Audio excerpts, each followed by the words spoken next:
Let's settle. Of course, your comments are welcome. You can leave your comments on our social media handles, on X Spaces, on YouTube, and on Facebook. We are live on all of these platforms. You can join with your questions as well. Now, the Economic and Organized Crime Office, EOCO, has recovered more than 100 stolen luxury vehicles shipped under dubious means from foreign countries, especially Canada and the US of A, into Ghana.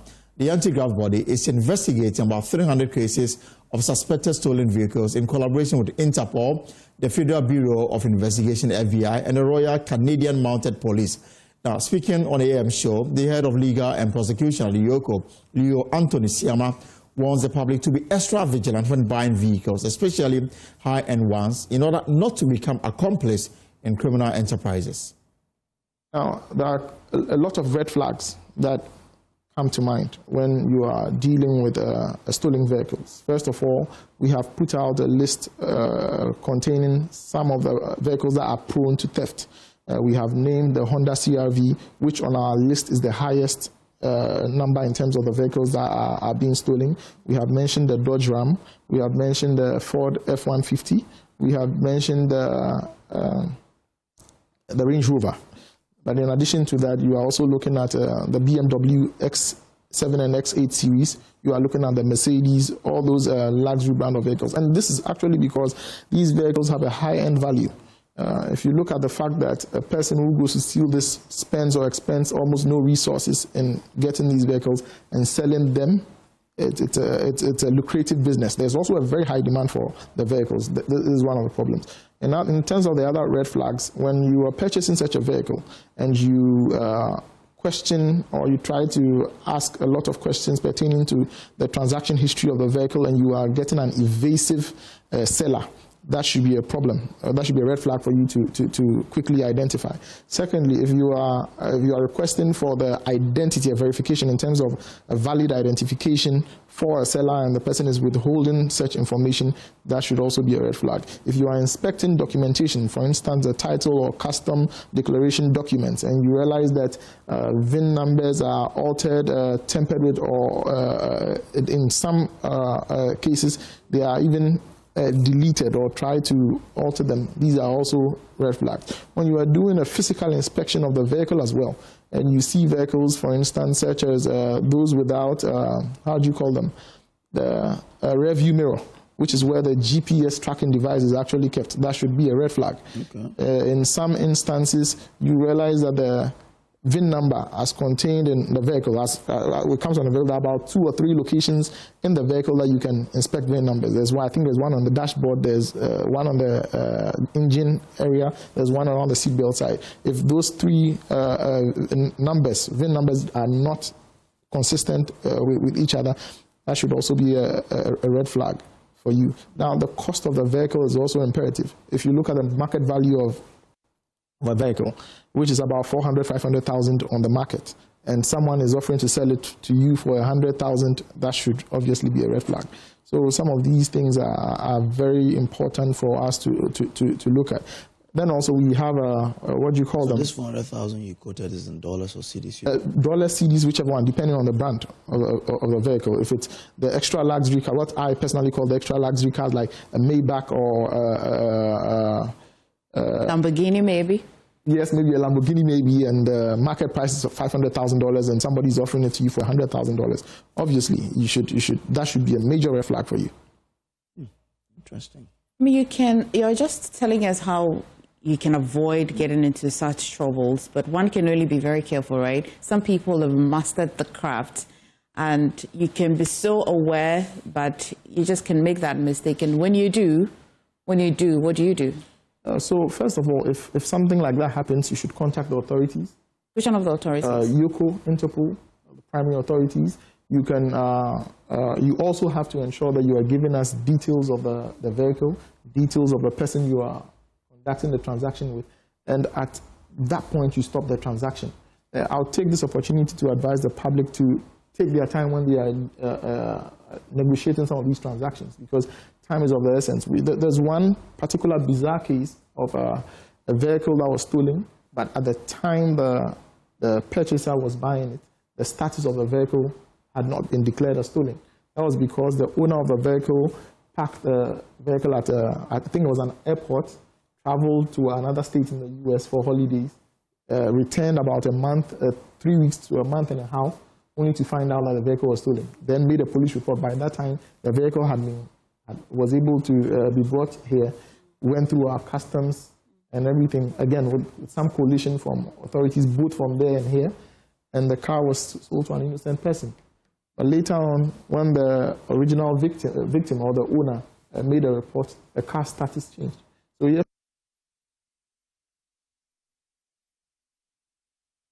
Well, so that's a EOCO head of legal and prosecution, perhaps giving us clues if you are thinking of buying a vehicle and you do not know a lot around the vehicle. He's giving you clues as to what to do to be sure that you are buying a genuine vehicle and not the one stolen. Now, the question remains about the remedies available for the unsuspecting buyer. Let's try and explore this matter because this has become a matter of national concern. Joining me to explore this further is George Wellington, the chairman of Auto Parts Wholesale Limited.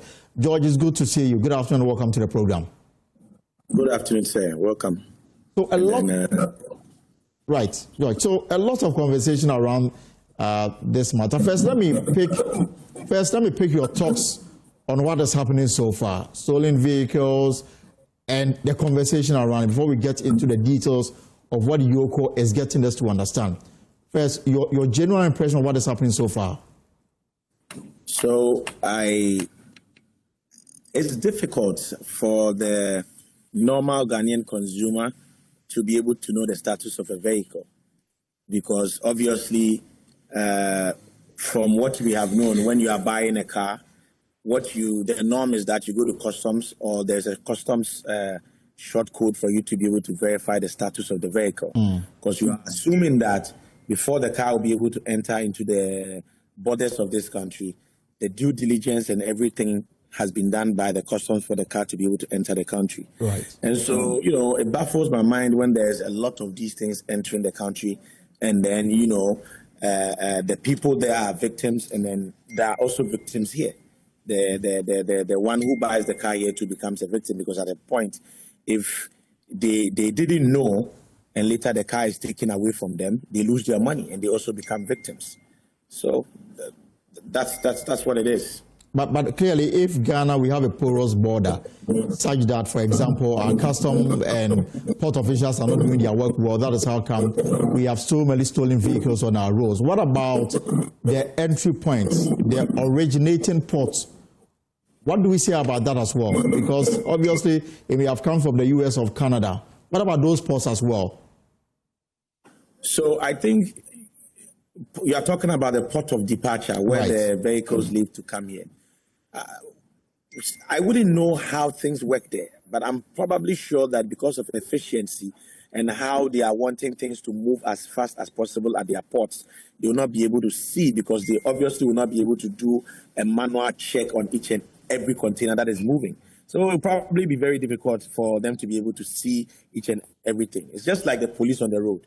They won't be able to see every crime that passes. It will just take them one or two or three, to be able to see one or two or spot one or two cases or incidents. They will not be able to see each and every crime that passes, although they probably mount a barrier and will be inspecting every car that passes. You cannot see everything. It will just take one or two clues for you to be able to see one or two. So obviously, I'm pretty sure something will be able to get away. But again, the EOCO makes us understand that usually there's always a three-week window that these smugglers exploit to the advantage. It takes time for example, an insurance company in the US to do the verification and then come to the conclusion that indeed the vehicle has been stolen. So that provides that window for the smuggler to exploit, and then he or she is able to take the car from the US or Canada to Ghana. Obviously, that's true. So that's when the EOCO lawyer was talking, he spoke about the fact that there was even an incident where a car was stolen. None of the car wasn't available to know the status of his vehicle until he got back after some time. That is when he was able to tell that the car was gone. By that time, the car was already at the destination port. The car had gone through the process. And an end user had bought the car. What about that person? That person is a victim. The person wouldn't even have known if they had checked, because the car had not been stolen. What about that? George, I don't know if we can position yourself. We appear to be losing you gradually. Hello, George. Let's see if we can reconnect with George, because there are a few areas that we need to cover on this matter. George, so you were making a point about the end user, I mean the buyer of this vehicle. And yes, hello, George. I'm here. Can you hear me? Yes, we can hear you now. So you were making the case for the buyer of this stolen vehicle, if you like. Yes, so I was making reference to what the EOCO lawyer said, that there was a situation that a car had been stolen, but the owner of the vehicle had traveled, left the car at the airport, so did not even know the status of the vehicle until he had returned. The car had left and then was at the other end of the world, and the car had been bought.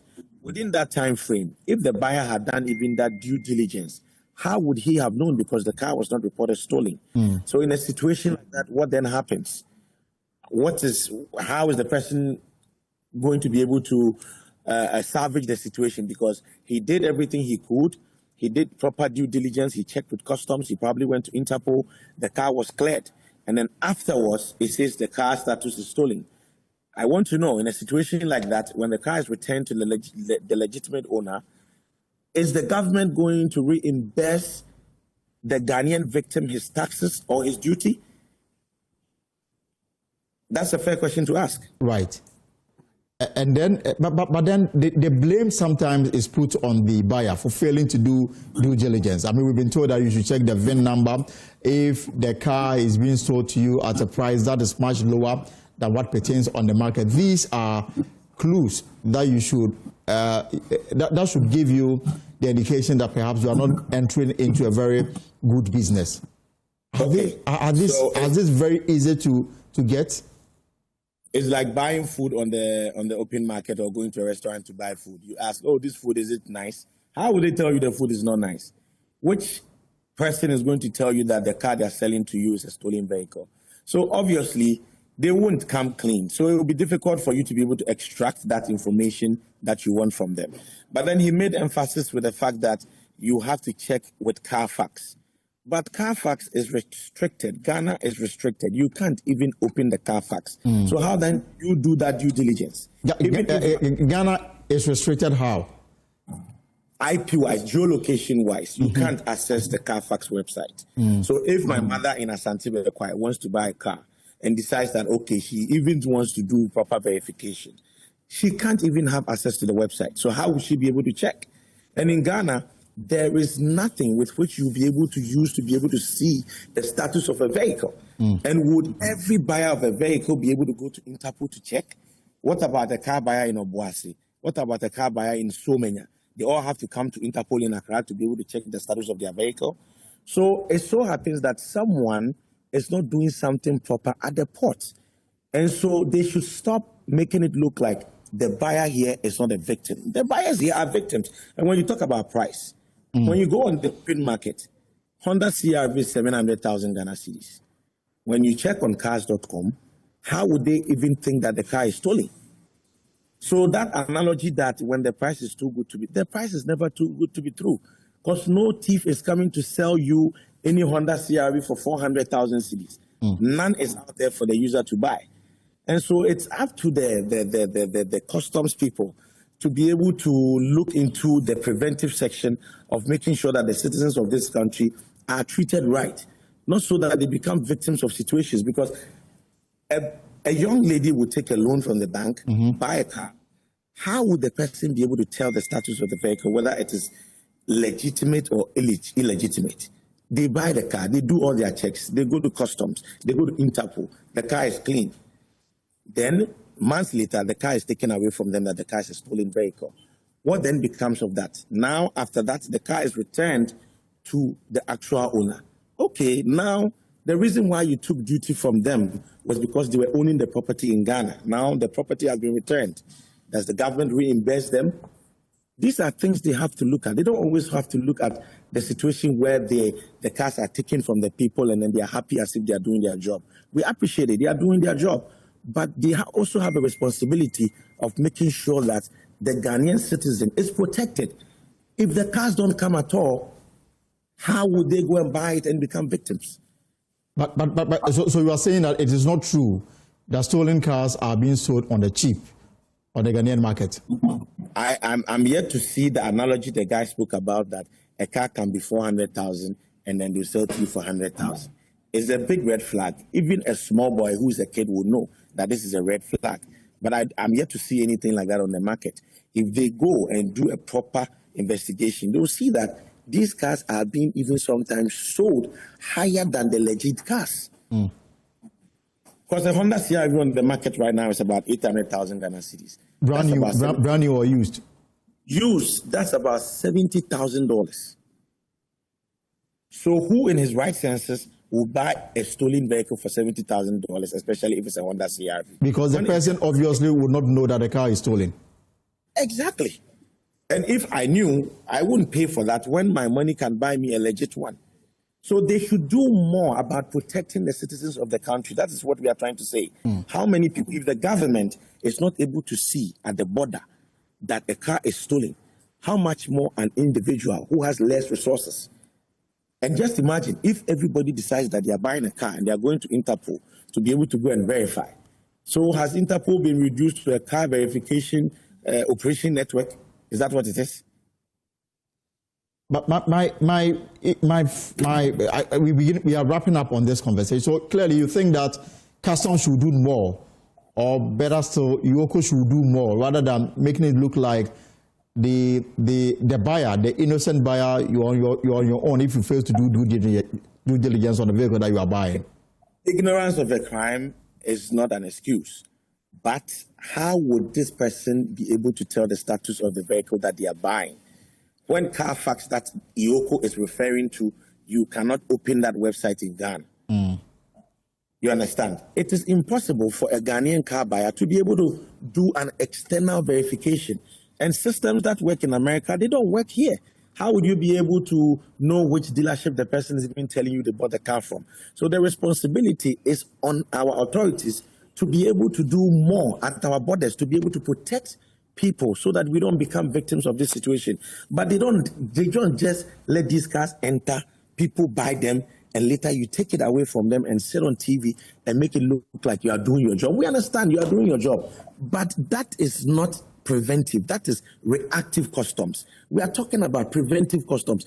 Customs is supposed to be preventive, not reactive, not the situation happening, and that is when they try to remedy it. They have to try as much as possible for us not to be victims of this situation. That's what I mean. All right. My final question for you, George, before you go. So, in your line of duty, I know you attend to a lot of luxury vehicles. Now, EOCO says that Lexus F-150, that's the Ford pickup truck, the Range Rover, these are cars or vehicles that are most susceptible to these smugglers. Is there a particular reason behind these vehicles? I mean, every seller of a commodity looks at where the consumer is wanting to, or where the consumer's interest is.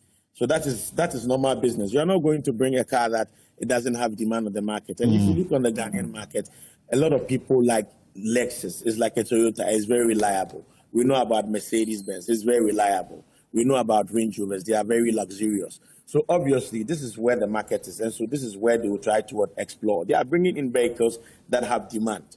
So this is not any magic. This is just market trends where a seller is looking at what consumers need, and then they will offer it to the market. All right. We'll leave it here for now, George. Thank you very much for that education on this particular matter. Do you have a story to tell? You can share with us on our social media handles, X Spaces, YouTube, and of course on Facebook. EOCO says that you need to be careful if you are buying a vehicle. Check it, verify, double check before you commit funds into it, because if that vehicle is impounded, it will leave you with nothing. And that's what we've been looking at. If you have a story to tell, you can share with us on our social media handles. Let's move away from vehicles. Talk about something that is also equally important. Now, some Ghanaian students studying abroad on government scholarship are facing the threat of deportation after failing to settle outstanding tuition fees. Now, reports indicate that affected students, most of whom are enrolled in universities across Europe and North America, have been served warnings by the institutions to either clear the arrears or risk being deregistered. Now, some universities have already suspended access to academic portals, whilst others have threatened to revoke student visas if payments are not made promptly. Now, how bad is the situation? Let me take a trip now to the United Kingdom, and then we will speak to Komala Bansa. Komala Bansa is president of PhD cohorts under the Ghana Scholarship Program. Also joining me via Zoom is Stella Mahama, the welfare officer for the students' body, and she is studying in the University of Aberdeen, undertaking a PhD in applied health sciences. So let me start with you, Stella. Stella, good afternoon. Welcome to the Pulse. Good afternoon. Right. So, how bad is the situation for you and those you supervise? Well, I mean, it's the same across. I would speak from the angle of my fellow females. Imagine you are asked out of your flat, and as a female, you are out there, you are highly vulnerable. As a PhD student, you are allowed 20 hours to work, but the jobs are not even there to begin with. And even if you get a job, you are even discouraged from working the 20 hours because your workload as a student is so much, because you would have to meet your progressions, you have to write papers and publish them. The whole PhD journey is so packed. And if you are saddled with, the non-payment of stipends and school fees, it just, throws you off there.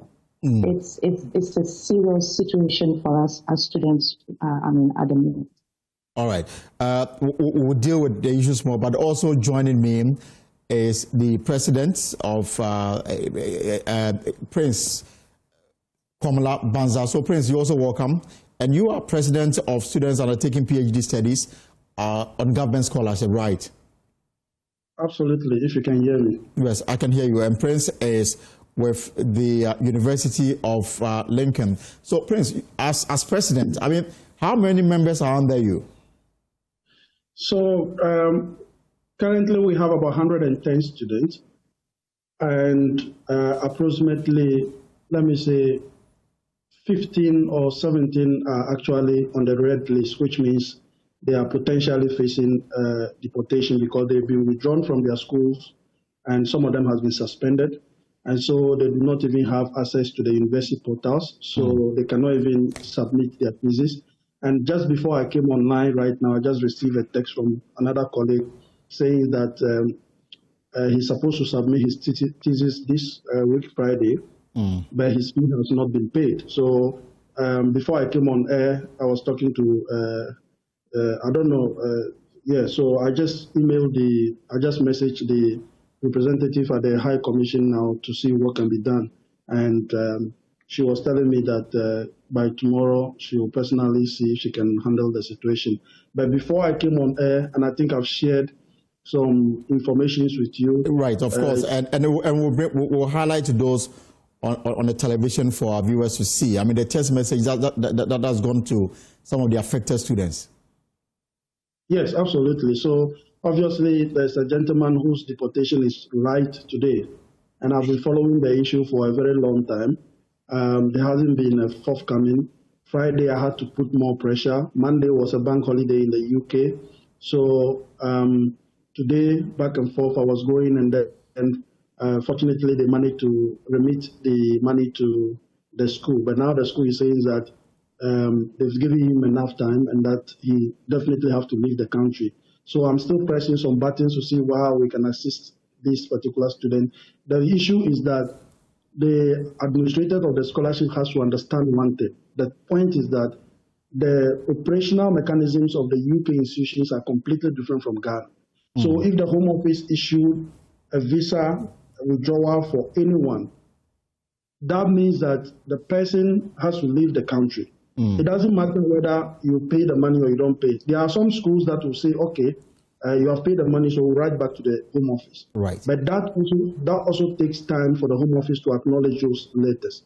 And some other schools will require you to reapply for a visa. In that case, if your visa expires, then it means you have to leave the country.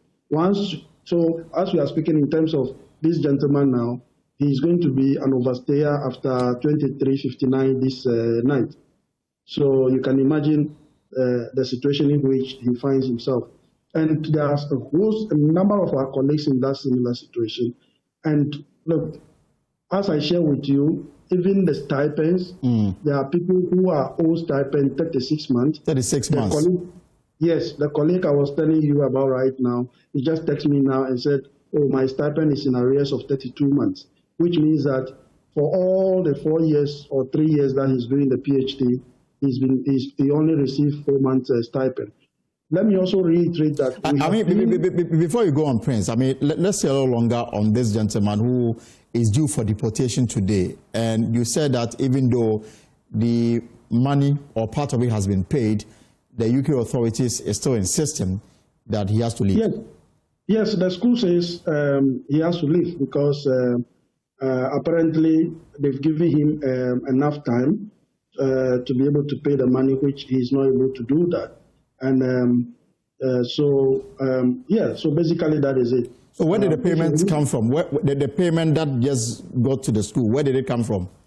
So I had to press buttons for the High Commission. So usually what happens is that when allocations are done from Ghana, the money is transferred to the Ministry of Finance, send the money to the Bank of Ghana, and then the Bank of Ghana will also take their time to do their mechanism, and then they will now transfer it to the High Commission. So we have educational section at the High Commission, and we have a liaison officer. So the liaison officer then start to reallocate the money to the various schools. So when I spoke to the liaison officer on Thursday, she told me that, look, if they receive the money, then it means that they are still going to do their internal processing before they do payment. And I said, look, this is a very serious matter because the gentleman's visa expires on Tuesday at 23:59. To be fair for the liaison officer, she took the matter personally and she has done some work quickly. I think from what she told me, she said she spoke to the registrar and the registrar said they should explore some other funds that were available somewhere. So I'm suspecting that it is true that they use. I've gotten the screenshot of the payment just now. Okay. So I think we can confirm that the payment has gone through. But I can also tell you that the school has written to him saying that unfortunately, I'm reading it to you, due to the amount of time that has elapsed since your withdrawal, it will not be possible for you to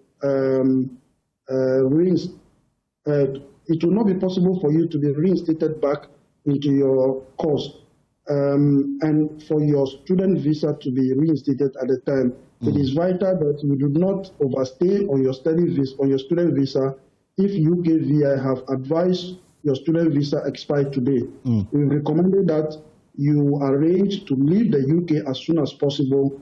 Should you overstay on your student visa, you may face difficulty in returning to the UK or obtaining a UK visa in the future.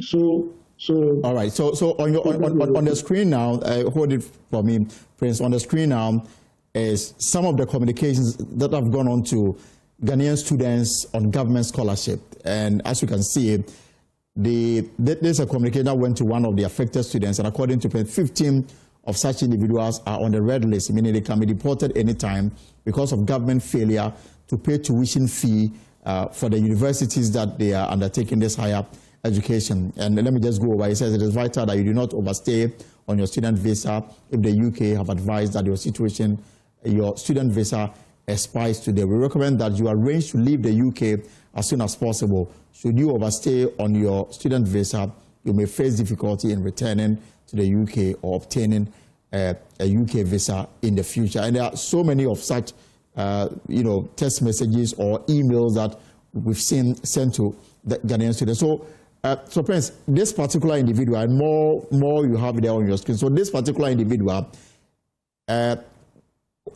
what is he doing now? Is he preparing to leave the UK? Because the school has made it clear that he's no longer needed on the campus.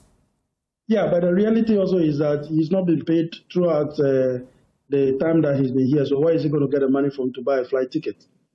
That's a trade-off there. So at the moment, as I speak to you, I'm having a text with him back and forth.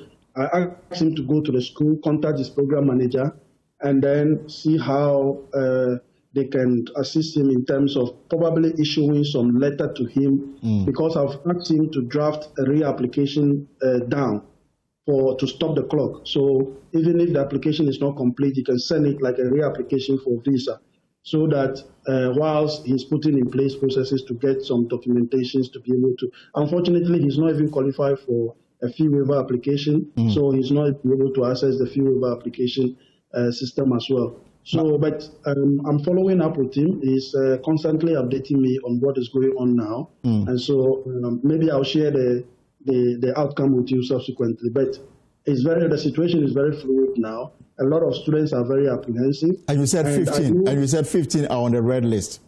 Yes, 15 are on the red list. Which means that they could also face deportation notice anytime soon. As I speak to you, there are people whose visa had expired, and so they are overstaying here. They are students sponsored by Ghanaian government. I have their records here. Their visas has expired, but they cannot even travel because they don't have money to pay for flight tickets. So that's how bad the situation is.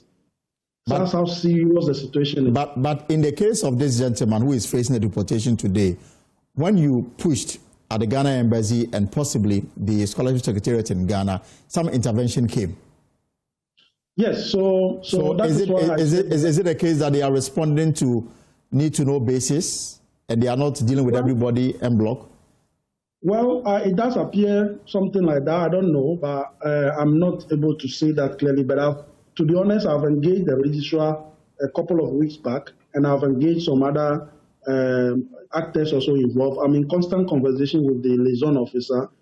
She appeared to be a bit helpless because of the situation, but I'm also pushing with her. In this particular situation, she made it clear that she will try and then address it.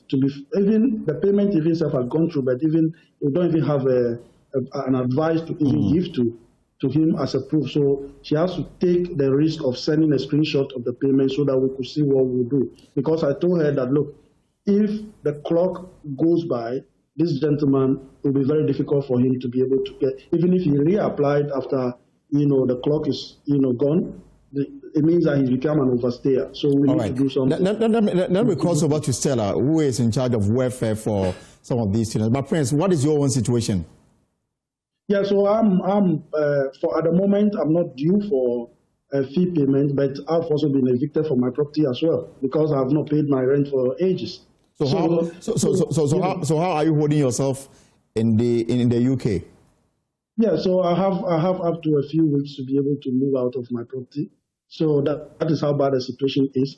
And but because I've been around for a while, we are trying to put one or two strings together to make sure that things become, because the reality is that the stipends are tied to accommodation. So if you fail to pay the stipend to the student, it means that a lot of them will be outside, their property. The registrar knows about it. I've told him about it. And so the situation now is that we are planning of going to BBC, going to CNN. I've made an arrangement with these media houses already if the situation is not expressly addressed. So let's see what the Secretariat can do. I'll come back so that we can look at the way forward. But Stella, you have members under you. You are responsible for their welfare. How are they living, eating, going about their normal day activities when stipends are not coming and they face the threat of deportation? How are they living through this rather difficult situation, Stella? It's a very bad situation, as you have clearly, outlined. A lot of us are patching with family and friends. We are depending on family back home. A lot have exhausted family resources just because of the non-payment of stipends. And a lot out of the situation have also become very ill. I won't be able to tell whether this is something that was already, ongoing before, it became a bad situation. Some are going through, in fact, some cases are very terminal as we speak. So it's very, very, very, very bad for us as students without, stipends being paid. So sometime we were told that some students were forced to do certain things that's, not the best, but because of the situation they are in, they are left with no choice. Are you experiencing the same for some of your members? Yeah, the situation hasn't changed, but it's such an embarrassment to put it out there again because it's already out there, but you don't want to escalate it that way because, we are human and we feel very bad when people get to know that this is what we have to do to be able to take care of our basic needs. So yes, so the situation hasn't changed. It's still ongoing. Because if that is the only way you can, get some resources coming in for you to feed, you will take it in. So it hasn't changed. All right. And you are undertaking PhD in applied health science at the University of Aberdeen. What is your own situation? I am living with family in the UK. I am due for data collection due to non-payments of my fees. My research cost is tied to my fees as well. But because of the non-payment of fees, I received my clearance way back in May, and I haven't been able to do this data collection. And this whole study of the PhD is time-bound. And if from May I haven't been able to start any form of data collection, then it extends the whole thing, which means that it's going to be an extra cost on the government because if I have to take an extension, monies will have to be paid to tuition as well. So that is my current situation. All right. Prince, again, you heard the head of the Scholarship Secretariat here in Ghana. You've listened to the President, the Minister of Education. They've all made commitment to deal with this matter. In fact, the Scholarship Secretariat sent some personnel to verify some of these claims. They came to the conclusion that they are done with their studies. They are still on the radar because they say that they are yet to be paid their stipends. And so until that is paid, they will continue to stay in the UK. They also have genuine reasons why sometimes the payments delay. What has been the collaboration, between yourself and the Scholarship Secretariat to deal with this matter after all the assurances that we have been told? So basically the registrar has been in touch. I'll commend him for that. He's been in touch with me for some time, but for the past couple of days or week, I've tried to reach him. I couldn't reach him. I've left him some messages. He's giving some assurances, but the assurances didn't appear to be coming up. It does appear like he keeps giving some assurance, but not translating into any practical form. The issue that they raised about some students have completed, yes, it's true that some students have completed. They've not been paid their stipend. It's not like if you don't pay the person the stipend. The reality is that if you issue any scholarship letter to anybody from Ghana to the UK without the stipend, the Home Office, the UK VA will not grant the person a visa because the stipends are very critical component of it, and that stipend might commensurate with the living condition in the UK. Right. And so without the stipend, you can't just give a letter to somebody and say, I'm sponsoring the person. So for example, in your case that you are undertaking your PhD studies, how much are you paid every month as stipends? Yeah, so it's just because I schooled outside the UK, outside London, it's 1,023 a month. But those who are in London, because the living condition is a bit more higher, and so they tend to. But these days, even wherever you live in the UK, it's almost the same thing. They're paid a little bit, 1,100 and 200. 1,123 pounds a month. Yes. And is it across board for even undergrads and then graduate students and PhD? Is it the same for everybody? Yeah, so I can't tell for the undergrads and the masters, but I know that if you are schooling in the UK, in London, you tend to receive a little bit higher than those of us living outside London. So my stipend is just 1,023, not 123, and 23 pounds. And when last did you receive the stipends? I can't remember. Yeah, so that's where the problem is. And of course, let me say that the issue with the PhDs we have actually collected the data, gave it to the registrar, gave it to the liaison officer. They know all the underlying issues. The people who are affected, there's people who have completed. They know they have the list of people who have completed. Those who have finished with their thesis and they are locked up because they cannot submit. Those who have also not completed. So they have all this data. We coded the data in a way that can assist them to understand the issues. Right. So if we talk about 110 people, it doesn't mean that all the 110 people required school fees. No, the data is properly coded, and a lot of the people on that data are not actually requiring any school fee payment. So if you are not paying the school fees, why is it that you are not paying the stipend as well? And let me mention this. We keep talking about the debt that was left behind by about 40 million pounds, according to the Scholarship Secretariat, just for universities in the UK alone. Yes, because the UK is a huge, country with a lot of schools that takes students from Ghana, and some of them have had some sort of MOU with the government of Ghana. Of course, the debt is there, but the question also is that the new government has also been in power for 8 months and counting now. They haven't paid a dime towards the stipend.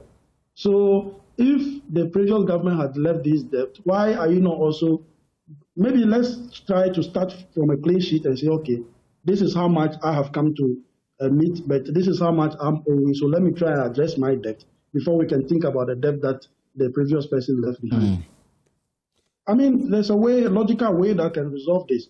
I do appreciate the challenges that they have because, to be honest with you, I'm not one of those persons that want to always be in the media and be talking about this. And I told the registrar all the time that we can resolve these things without necessarily going out there and be talking about it. Let's sit down, find a pathway to address it. But if you decide to starve information and students every day, look, I am supposed to, my supervisor just sent me an email and said that I want to see your complete draft by middle of September. I'm still doing my discussion. Today, I plan to finish one chapter, but since I woke up in the morning, I've just been receiving messages, screenshots, calls, text messages. I can't even concentrate.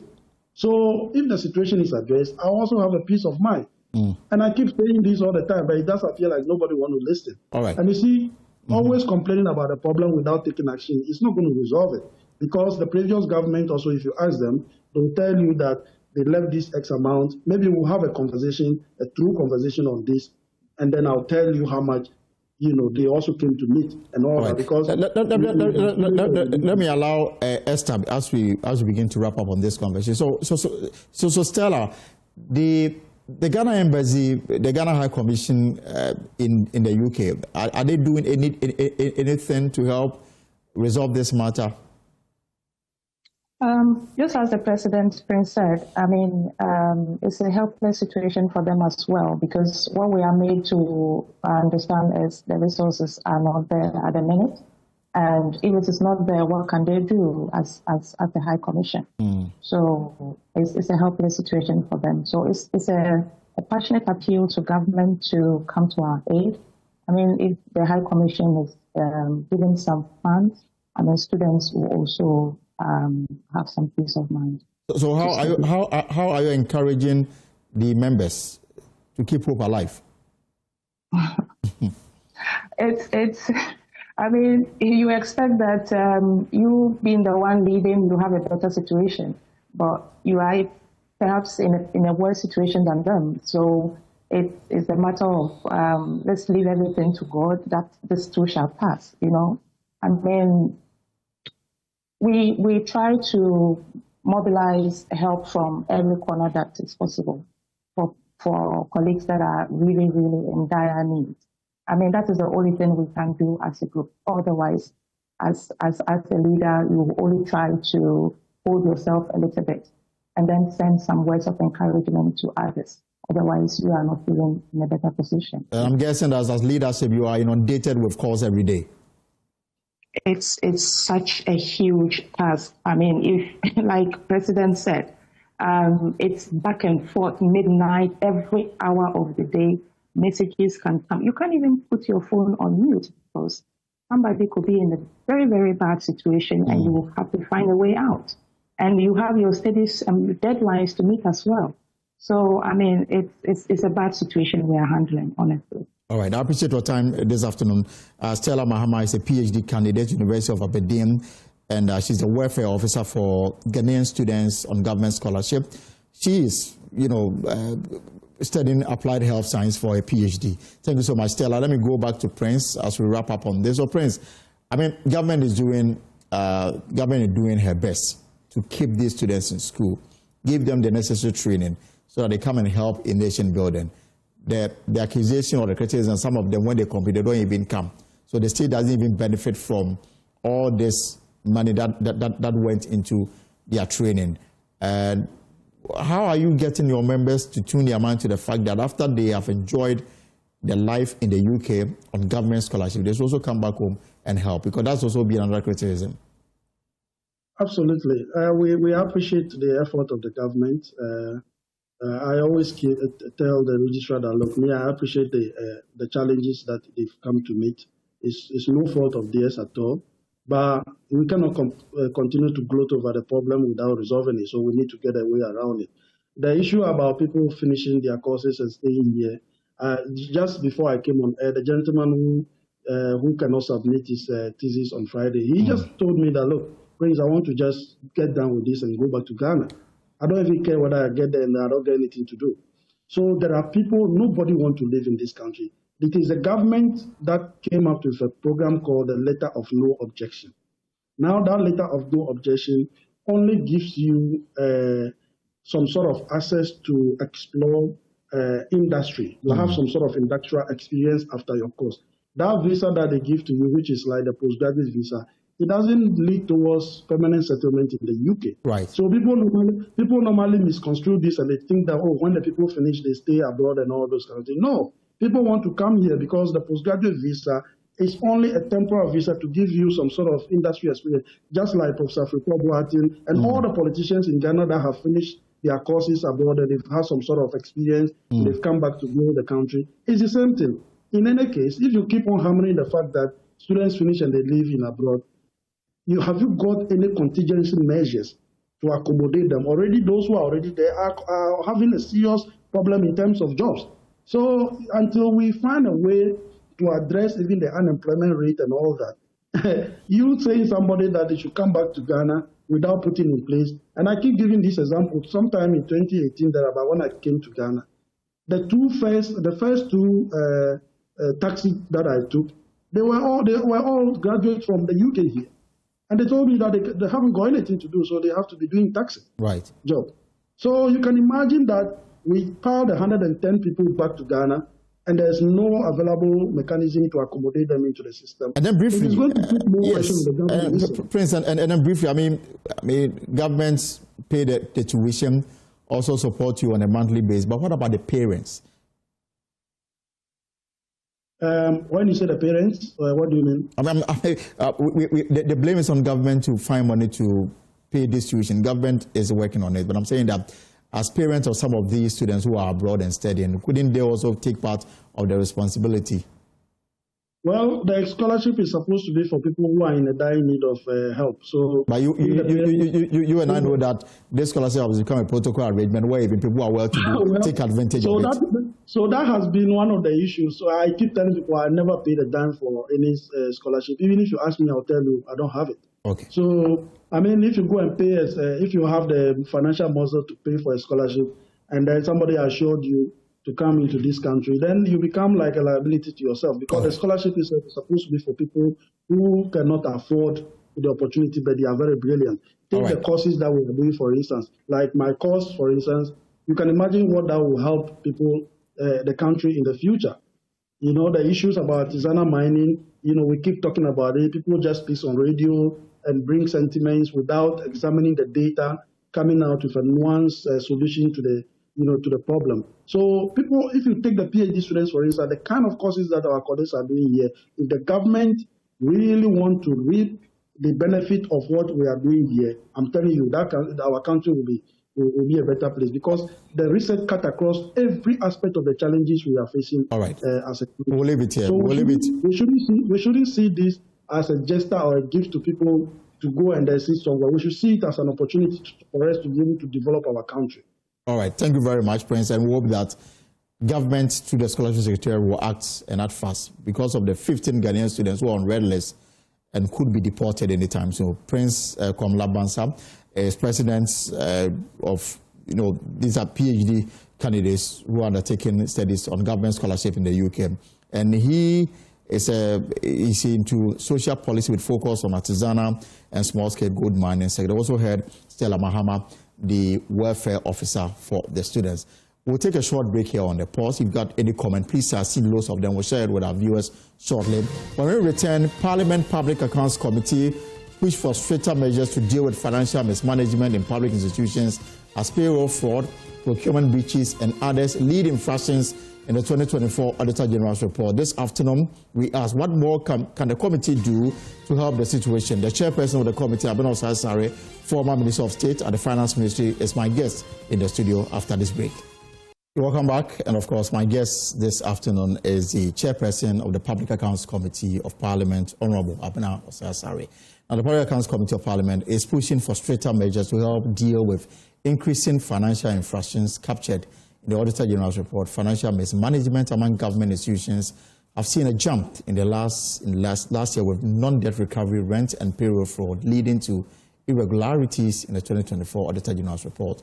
We'll look at the figures shortly, but first, here are highlights of the key issues that came up during the committee's sitting in the past week. About non-payment of some government workers, especially teachers, due to non-validation came up at the Public Accounts Committee, where Chairperson Abena Osai-Sare raised concerns about how the phenomenon has become a bargaining or punishing tool for some superiors in the educational sector. Sometimes it's a genuine mistake from the validators. And sometimes too, it is a way of some of the heads showing teachers where the power lies. And it's very, very painful. Since Friday, we've had a lot of these reports. It's very painful. This is the Controller and Accountant General, Kwesi Eje's initial response. Because they validate. They are in the district, they are in their offices, and they will determine that this amount of people deserve to be paid. So if for one reason or the other, they don't validate you, then it's the same process. It's the same validators and institutions that have to go through the process to validate you for us to pay you. We cannot, as controller, pay you if the validators haven't validated you. So these are some of the challenges that when they bring. It was on the back of this that the Deputy Finance Minister, Thomas Ampenyako, made a revelation that the staff at the Controller's office is currently under investigation over a similar incident. There was one that went viral recently about someone who complained that I think a teacher also name was taken off the payroll. Somebody assisted him to get it on, and the person was demanding a lot of money from him. Because he did not pay, they went ahead and removed his name from the payroll. We have taken serious view of this, and it is being investigated.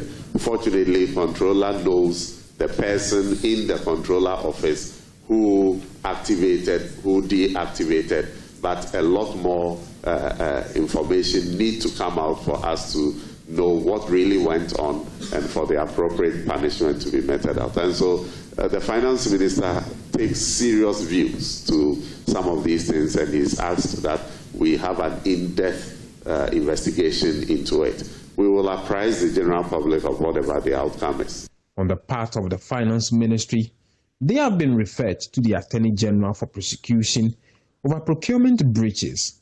According to the Auditor General's report, the ministry awarded 3 separate contracts worth 1.3 million Ghana cedis to 2 hotels to provide services during the drawing of the 2024 budget without approval from the Public Procurement Authority.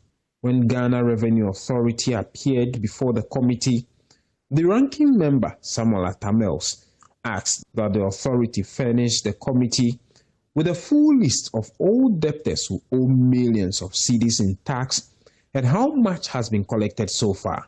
The GRA boss, Anthony Kwesi-Sapon, says they have collected a chunk of the debt and will explore every avenue to collect the rest. On the whole, we assure the committee that we are taking strides and taking all the actions to recover all the amounts that taxpayers owe. And as you may witness from our engagement with the committee, we have done tremendous effort in terms of the report that we presented to them, achieving greater strides in recovering the taxes, and we also assure that the remaining amounts we continue to work with taxpayers and collect it, ultimately to collect the revenue for national development and in support of the President's vision of resetting and building this nation. Although the committee was originally scheduled to end this session on Wednesday, August 27, it has ended this Monday. Adjourning to September 29, it is unclear what the reason is. James Sabeji, Parliament House, Accra. Right, and I'm delighted to say that we have the chairperson of the committee, Honorable Abner Osai, also the member of Parliament for Etiwa East in the Eastern region. Honorable, you're welcome. It's been a while. Yes, thank you. And am I right to say that you are the first female chairperson on this committee?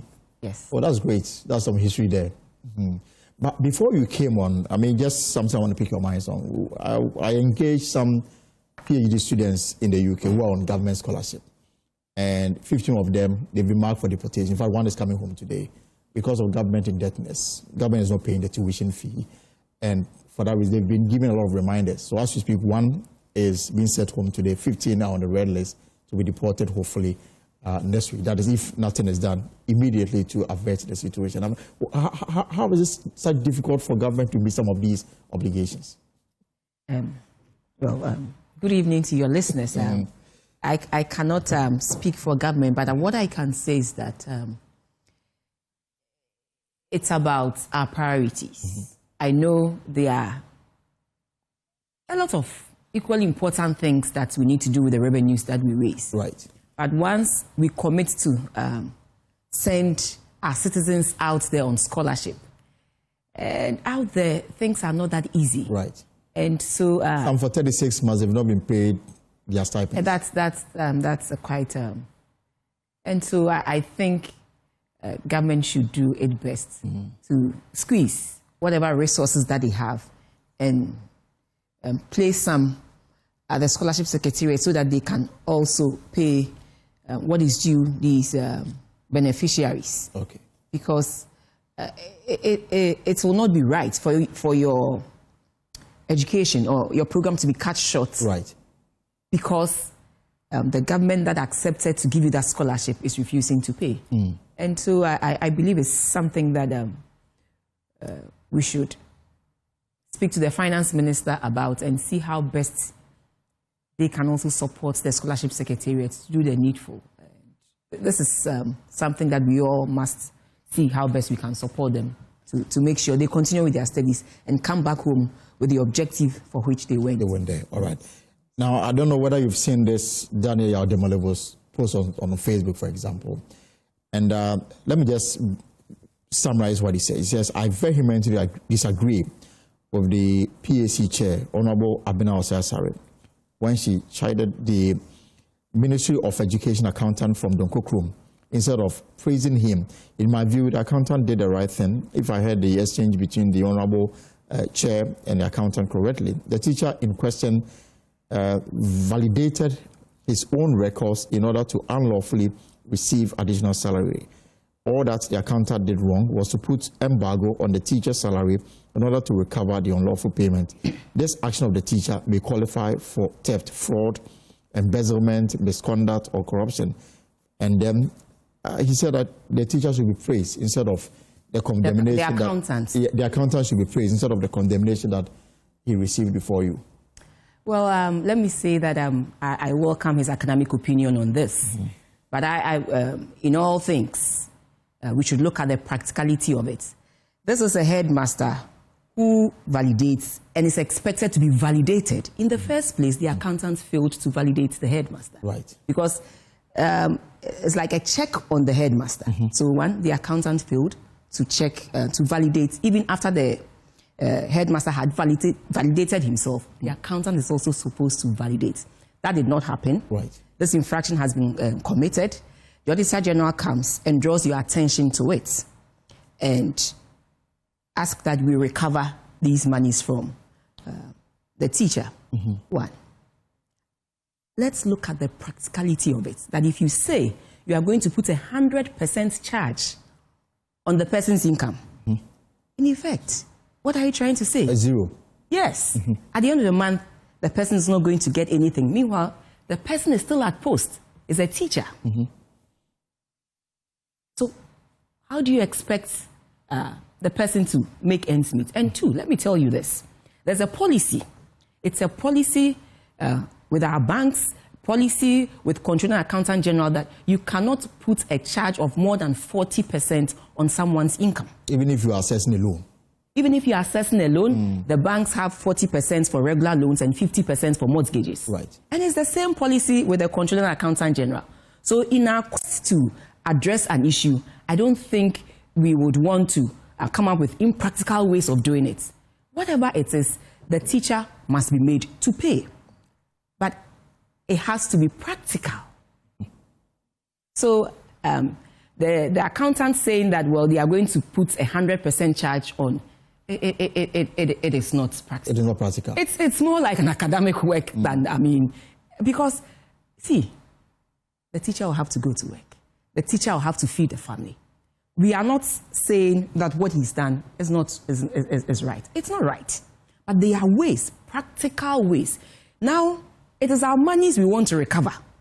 And so how do we do it? In recovering our money, I don't think we should bend backwards a policy that is already in place. So you cannot charge more than 40%.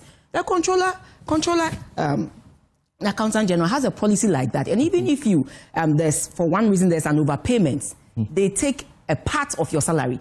A fraction of that is not whole. It's not 100%. Right. A fraction of that is a portion that they ought to take, not 100%. Not 100%. So what I asked the accountant to do was not to take 100%, because even when you do that, it's against the policies of the Controller and Accountant General. You take a part and not the full. But again, yesterday I watched your banter with the controller on the matter of validation, and sometimes a name is taken off the payroll, and it takes sometimes months for them to do it. And you say that sometimes those who do the validation want to show people where power lies, and then they do some of these things. Sometimes, like I said, they are genuine mistakes. They are genuine mistakes in there. The validator fails for one reason or the other, fails to validate you. And so, controller, in terms of payroll management, there are those who authorize controller to pay, and then from controller's side, those who effect the payments. So those authorizing and those effecting the payments must have a common ground. And that common ground is you giving them the adequate and proper records of the teachers so that they can pay. And so that if you fail to do that, they will not be paid. But sometimes, genuinely, the validators also tell you that, yes, this person's name was taken off. The person's name has been included. They show proof that we have sent this over and over to Controller and Accountant General, and then they refuse to do the needful.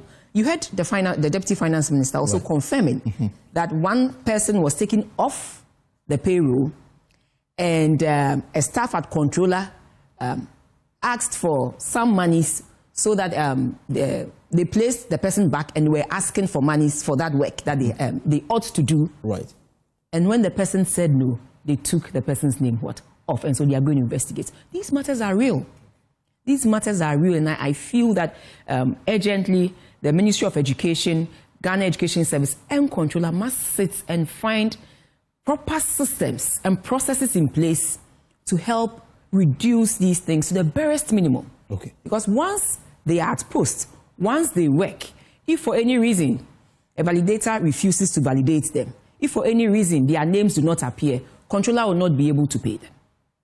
Okay, we are looking at 2024 audited accounts, and our research team put together the infractions as captured in the Auditor's General's document that is before the Public Accounts Committee. And if we can just have that highlighted, so we can have a walkthrough. So this is what we have: the irregularities total 2023 2.4, 2024 2.1, and so there's some kind of a decrease. and tax irregularities, 2.6 billion in 2023. 2024, it came down to 1.8 billion. That's 26.7% decrease. And there's also cash irregularities, 88.4 million in 2023 and 177.8 million Ghana cedis in 2024, at 101% upwards adjustment. There's also debt to loans, to 22.5 in 2023, 2024, 188.7. That's quite a jump. Irregularities in debt and loans. So those are the figures. Payroll irregularities, 14.5 million in 2023, 57.8 million in 2024, 300% increment. So it doesn't look like, as a country, we are doing much in terms of protecting the public purse. There's a lot that we have to do. When you look at the issue with payroll irregularities, it comes in three forms. Right. One is payment of allowances to the wrong people, payment of unearned salaries, and overpayment of salaries. If you can take them one by one, how is it possible to pay allowance to somebody who is not deserving of it? Well, there are instances where the Auditor General cited people. There are categories of allowances that are paid. There are responsibility allowances paid. There are fiscal disability allowances paid. And in one instance, someone who is not fiscally challenged, who is an able-bodied person, was being paid fiscal disability allowance. But somebody put it in the system. I'm not sure. Certainly. So that's what I'm saying. It is those who create, the authorize, and those who implement. We don't speak to each other. They don't speak to each other. So we must find a common ground where they can speak to each other. If everything is centered at the headquarters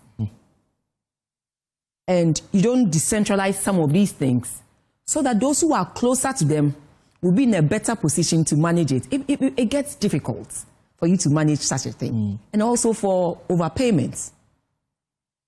There are instances where they are placed in the wrong category. Right.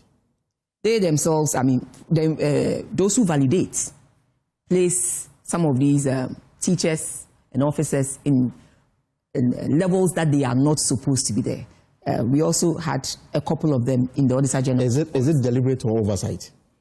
That is what we have to investigate further. That is what we have to investigate further.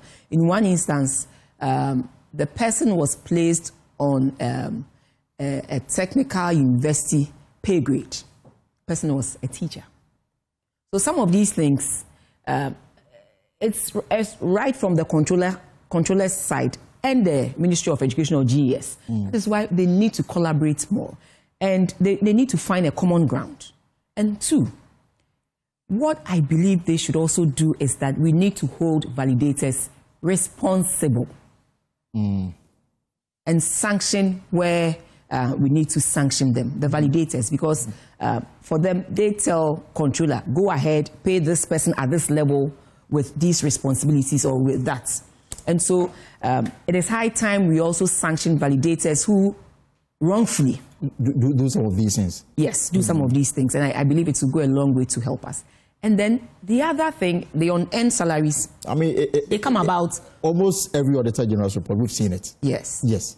The unearned salaries come about when people vacate posts. And they are still earning salary. They are still being paid, or people die. So in one instance, the ranking member asked the accountant, so didn't you go for the person's funeral? And so why did you, why were you still validating? You kept validating this person. Meanwhile, you had gone for the person's funeral and knew the person was dead or had died. And so some of these things... Isn't it relating to the bureaucracy in the system that it takes so long? That is why I'm saying that some of these things. Everything is done at the center, which is the headquarters, you have some of these challenges. We need to decentralize some of these processes and systems and let it be robust. Once we do that, and we will see a drop because of their share numbers. You see some of these things, but it shouldn't come to this level where in 2023 we're able to bring it down to 14 million, and then it went up by 300% in 2024. there are some lapses in the system that people must be held responsible for. And so I believe that, one, we should decentralize. Two, we should sanction those who, in one way or the other, check their responsibilities and refuse to do the needful, even though they've been asked to do these things. But in all of this, also check the slow response of controller and accountant. Exactly, I was coming to that and to ask you response. What role can the controller do in some of these things are as a result of the way controller and accountant general also manages some of the responses that are sent to him, or requests of this nature that are sent to him. Remember, yesterday I kept asking him, I kept telling him, give us something that will work. An email we send with all the evidence. Email will not take 2-3 days to travel. Once you get it, you verify against the hard copies or the person's details in the system. If it is right, just go ahead and do it, because that is your mandate anyway. And so I'm happy the Controller and Accountant General mentioned that they are going to improve upon their client service. Because he said that sometimes some of these things are dropped in letters, and they can lie at the district office for months, and nobody will even open it and see the content. So, like I said, the authorizers and the implementers of the authorization must all work together. They tell you, I have this friend. He said when he went to the teacher training school, and then when he was done, later in his life, he came to the university, and so he needed an upgrade. Once he was done with his university degree, he needed an upgrade. He sent all the correct documentation to the district. 6 months down the line, it was still lying in the district and hadn't even left. There are people who do that. Okay. So we need to collaborate and make sure such people are sanctioned. And also, on the same front, people from controller who also delay in addressing or handling things that clearly you can see that they have received must also be sanctioned. But what about this matter of unearned salaries? Is it in any way linked to what has become known as ghost names? Because, for example, in the media review, the finance minister gave us a figure of over 500 million Ghana cedis the country is losing. The OSP is investigating some individuals on the public payroll linked to, ghost names and all of it. Is the unearned salary, can it partly be linked to the ghost name that we can remove them from the... The unearned salaries are in 2 or 3 categories. One, people who have vacated post. Once you vacated post and you are still being paid, you haven't earned that salary. Right. People who, for one reason or the other, have taken steady leave without pay and are being paid. That's also an unearned salary because you are not supposed to be paid. And then people who are dead and are not supposed to be paid. So it's about 3 or 4 categories of these people. And many a time, you see people who have vacated posts being paid. As for people who are dead and gone, yes, you see it, but it's not. It's not so much. It's not so much as people who have vacated posts or people. Meaning they've left the system entirely. They've left the system entirely. It's not a matter of being seconded to another institution. And so you, the validator, who continues to validate someone who does not exist or who is not at post, you must be held liable. Then there could be a cartel of a sort that may be benefiting from some of these things. Whatever it is, the Director General of GS assured us that it is something they are going to work with controller to bring, some light, to throw some light on it and see how best they can address these issues. See, if you're a teacher in the districts, it's not that easy when you have issues, when you have problems. It's difficult. And we need to demystify this. Okay. The process must be so smooth that if, for one reason or the other, I upgrade myself and I send my documents, within, say, a stipulated time of a month maximum, I should be able to receive what is due me. If for one reason or the other, I'm taking off the payroll, but yet I'm at work, and the validator comes and says, this is what it is. Within a month or 2 maximum, I should be placed back on the payroll. This is not rocket science. Well, I've just looked at some people have been interested in this conversation. So I've just got the text message because it ties in with the issue of unearned salaries and the issue with the payroll. And this person is saying that given that you had a key position, in this case you were Minister of State, from Deputy and then to Minister of State at the Finance Ministry in Akufo-Addo during the period when these payroll irregularities surged significantly, could you clarify what measures you or your ministry took at the time to identify and address these issues before the Auditor General's report was published? Why should the public trust your current outcry when you were part of the government that allowed this to happen? That is where people get it wrong. There are processes, there are systems, there are agencies who work on these things. And that is the Controller Accountant General. It is not the politician who will go and work on these things. Okay. Otherwise, why do we have systems and processes in place? The Controller Accountant General. They work under you. Those agencies are under the Ministry of Finance. The Controller Accountant General is directly responsible for payroll. What government does is you make sure you provide the means to which they can effectively work. The means to effectively work is one, providing them with the requisite staff that they can work. The means to work efficiently is providing them with the resources that they can pay. But as to the day-to-day running of the place, it is the Controller Accountant General. And so you ask yourself, did we give them, when they needed more staff, did government give them the opportunity to recruit? Yes, government did. When they needed monies to pay salaries, did government do that? Government did that. See, when we do this, we let people who are supposed to be responsible for mandates that they've been given, we leave them, or we just allow them to go scot-free and then place the burden on politicians. It is not about the politicians come, politicians go, but the system must work because there are agencies that are headed by non-politicians, and they are supposed to discharge their mandates. They are technical people, and they are supposed to discharge their mandates.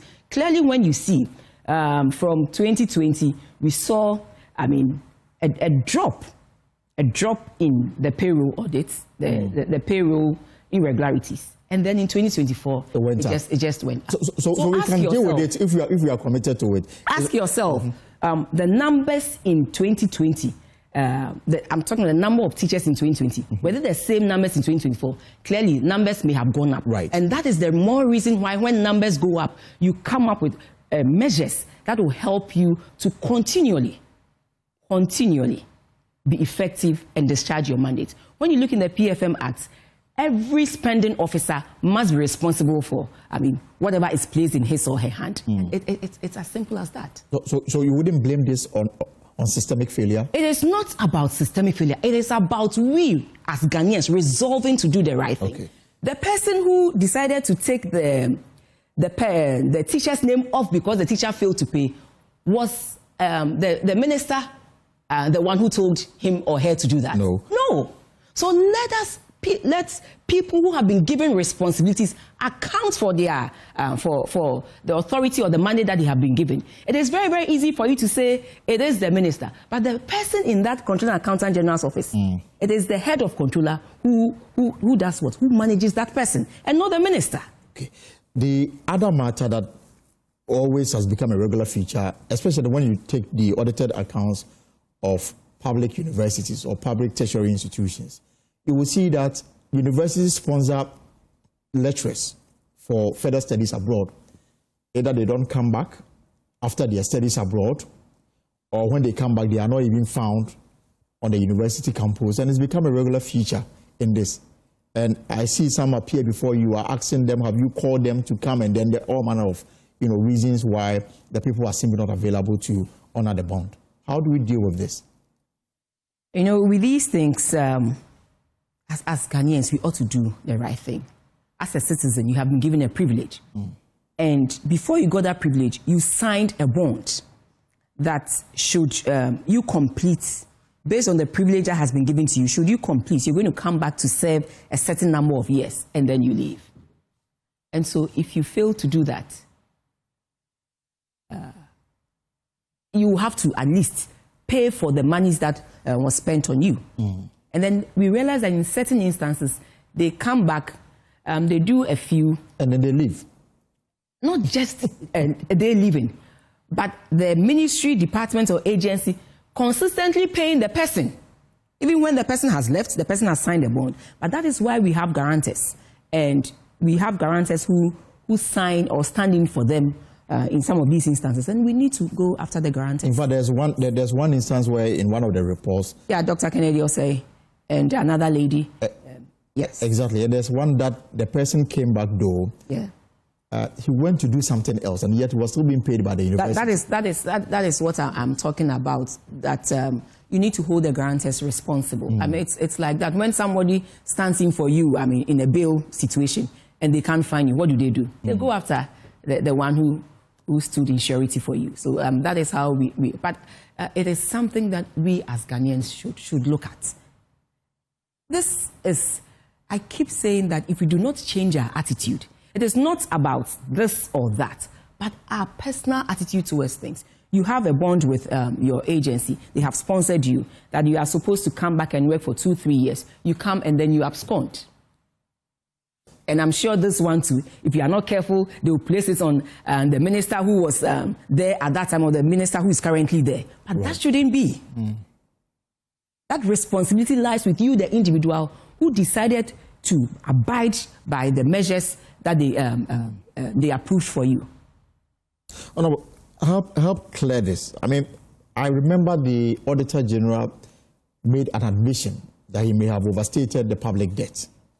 Now, it is the case, I'm reading that Parliament, the Public Accounts Committee, has cleared the Controller and Accountant General of claims it overstated the country's public debt of 138 million in the 2024 financial statement.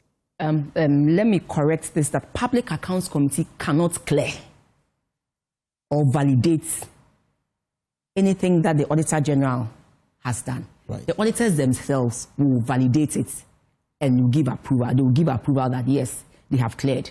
And then that is when we accept it. One, it had to do with the overstatement of about 138 billion of debts. Ministry of Finance does or reports on central government debts and guaranteed state-owned enterprises debt. But when you look at the Controller and Accountant General whole of government accounts, it is all the SOEs included, inclusive of... so when they are preparing the whole of... It's like a bank preparing its financial statements. And so it takes account of every liability and every asset. So because government has stakes in the state-owned enterprises, even their unguaranteed loans, the Controller and Accountant General will include that in its financial statement. And so when you look at what Ministry of Finance provided, Ministry of Finance provided central government debt, and then what Controller and Accountant General did was to also include the unguaranteed state-owned enterprises. But those ones don't sit on the books of Ministry of Finance because they are not debts that Ministry of Finance pays. They are debts that these SOEs pay. But in coming up with a whole of government account, the whole of government's assets and liabilities, you need to show that. So that difference of 138 is as a result of the unguaranteed loans from these SOEs, which they furnished as the list.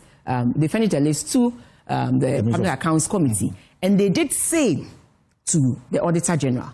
And the issue was this: it was a matter of timing.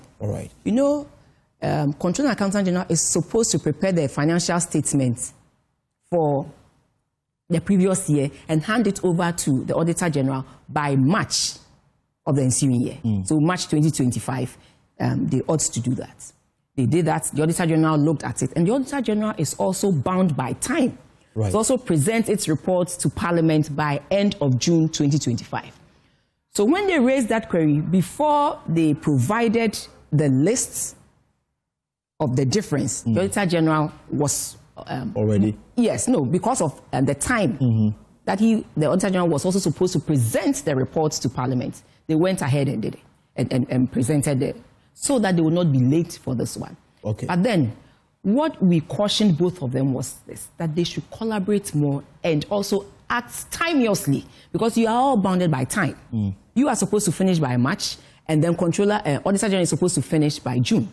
And so work together, go the extra mile, and make sure you address some of these things, looking at the fact that you are all bound by time. Absolutely. And we've got 5 minutes to go. So under your leadership as chair of the Public Accounts Committee, is it going to be the usual name and shame before the cameras, or something more will be done to protect the purse and also help people accountable for their own indiscretions? I don't think it's about naming and shaming. That is not it. It's about recovering revenues of government that, well, went into the wrong hands or went to the wrong place. 2, it's about making sure that all the monies that Parliament votes for the ministries, departments, and agencies are spent efficiently. So it is not just naming and shaming, no. But we want to make sure that we protect the public purse, protect what is given to every ministry, department, and agency, and make sure they use it efficiently and effectively. And so there are certain things that we ought to do. If you recall, for all the 3 or so procurement infractions, quickly we hand them over to the AGs. The Auditor General's Department. Because these are some of the measures that we want to do to quicken the recovery process. And there's one that reference was made to the Attorney General to... Oh, there are about 3 of them. To hold the finance ministry. And I said the ministry cannot be one person. The ministry has hundreds. Why not narrow it down to a specific individual? As I was saying that hold the Ministry of Finance responsible for this. They don't say hold the ministry. They said hold the Chief Director responsible. Right. So it was specific because the Chief Director is the Chief Spending Officer in every ministry. Yes. So we're trying as much as possible to help in the recovery process. Already, the audit service has been able to, they've been able to recover about 12.9 billion Ghana cedis, and there's a whole report on it that we'll also be looking at and sharing it with the people of Ghana. Well, so it's not about naming and shaming, but helping and to make sure that people do the right thing. In every system, in every situation, or every society, when the checks and balances are not there, people tend to go way off. When you look at the Western world, it's because the balances and the checks are there and they know they'll come after you. That is why most of the time they tend to do the right thing. And so that is what we also want to do and build on the work that the previous Public Accounts Committee did and make sure that we rake in more revenue and also prevent some of these infractions from even happening in the first place. It is not okay for you to see an infraction that keeps occurring every time. I mean, it is not okay, meaning we are not learning, meaning we are not taking advantage of the improvement in the processes and technology. And so it is our hope that we will work and we will work along with everybody and make sure we all do the right thing. So it's not about naming and shaming. And clearly, you've not also been happy with sometimes the appearance of certain individuals, either they are late or they fail to show up. And for some of you, that is clear disrespect to the authority of Parliament and the committee. You know, you are the head of an entity. You are supposed to lead your people to a certain event, and then you choose not to come. And interestingly, you place the blame on someone who doesn't even know that this is what is supposed to happen. And 2, once we take up responsibilities, we need to live and abide by those responsibilities. That is the only way, I mean, we can be held accountably properly.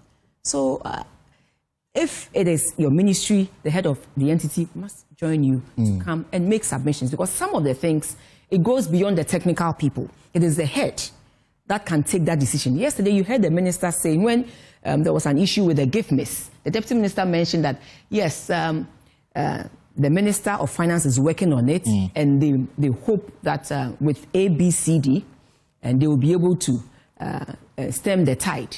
Some of this information will not be held by the technical people, but it will be held by the political heads. Right. And that is why we expect that they accompany their technical people to these hearings. So now that you are off, when are you resuming? Because we thought you were going to go on for some time. Yes, there are quite a number of ministries who couldn't come as a result of all that happened, especially may the souls of the departed rest with the Lord. The 8 persons who were caught up in this helicopter crash. Ministry of Health couldn't come because of that. Ministry of Health and then Ministry of Environment couldn't also come because of that. So in this situation, we try to accommodate everybody. And so we were hoping that we would conclude tomorrow. That was on 27th. But because they couldn't come, we postponed it to 29th of, we are having another session on the 29th of, starting from the 29th of September, for another 2 weeks, where we will sit and continue with the reports that have been given to us. Okay. And so we have written to all of them, and we are hoping that they will appear. Now, before you go, there are public interest questions. And then somebody is asking me to ask you your assessments of the economy in the last 8 months of the Mahama administration? Is that also public accounts? This is a public interest question. Public interest question. I mean, you've been in that office before. We mentioned that when the MPP was leaving power, we had built the economy to a point where if they should pick it up and ride on the back of that, they will see some positives in the economy. And I think they listened. They picked up from where we had left off with the positives, and now we are seeing some sustained growth in the things. But that notwithstanding, the cedi is still wobbly. Yeah, today is at 11 cedis to the dollar. The cedi is still wobbly, and I think it should not be mere talk, but a lot of work should go into it with all the stakeholders to make sure we ground the cedi firmly. But on the whole, like I said, they took up the mandate from where we left off, where the economy was starting to rise, and they have, in a way, been able to sustain it. And so 8 months on, you will say that the credits in the way the economy has been managed so far should be given to the foundation the MPP laid before leaving office? It is not about credits. It's about how we can sustain our economy. And so you run with what has been left for you, the procedure has been left for you, and then you see how best you can also make it. Because the finance minister says that they've not been reckless in spending. That's how come things are the way they are now. It is not about not being reckless in spending, but there are still challenging issues. Contractors haven't been paid. There are quite a number of people who also need their payments and they haven't been paid. So, like I said, it's not about the talk, but let people see or feel the effects in the way things churn out in the economy. And so, like I said, they took up where we left off, where the economy has started seeing some signs of growth, and they have built on it, but still the cedi is wobbling, and so they should put all stakeholders together and make sure they come up with solutions that will help. And so that when you tell people the cedi is trading at, the dollar is trading at 10 cedis to $1, it is actually the case even when you go to Abuchi. Well, thank you so much for coming through, and then hopefully we'll monitor the progress of the Public Accounts Committee under your leadership, and we'll see if we can bring down infractions to the barest minimum in the 2025 audited accounts. That is all we hope and pray for, but that will require a lot of attitudinal change, not just on the political heads, but every Ghanaian who has been given a responsibility. And if we all decide that in our own small way, the teacher in Enyinem or the nurse in Inuesi, wherever you are, if you are also going to do your bits, that little drops of water, once it comes together, we can make that impact that we are all looking for. It is not one person's responsibility, but a responsibility of all citizens. And once we accept it that way and we carry out that mandate individually and effectively, yes, we will see a huge drop in some. Right, and so that's the Honorable Abena Osai, the Member of Parliament for Etiwa East. Etiwa East in the almost said Akwesiano. Of course, because Akwetia is on my mind. Etiwa East in the Eastern region, and of course the chairman of the Public Accounts Committee. Let's take a quick break and return with more here on the Pulse. So we are wrapping up on the show, but in subsequent bulletins, we'll bring you a story where the Oti region has recorded over 10,000 confirmed cases of typhoid fever between January and June this year, sparking major health concern. And we'll have more details for you in subsequent bulletins, especially on Prime at 7 p.m. But that's our show for today. For more stories, log on to our website, myjoyonline.com. Whatever you are up to in the hours ahead, I hope it's profitable. My name is Elton Brobe. Have a good evening and take care.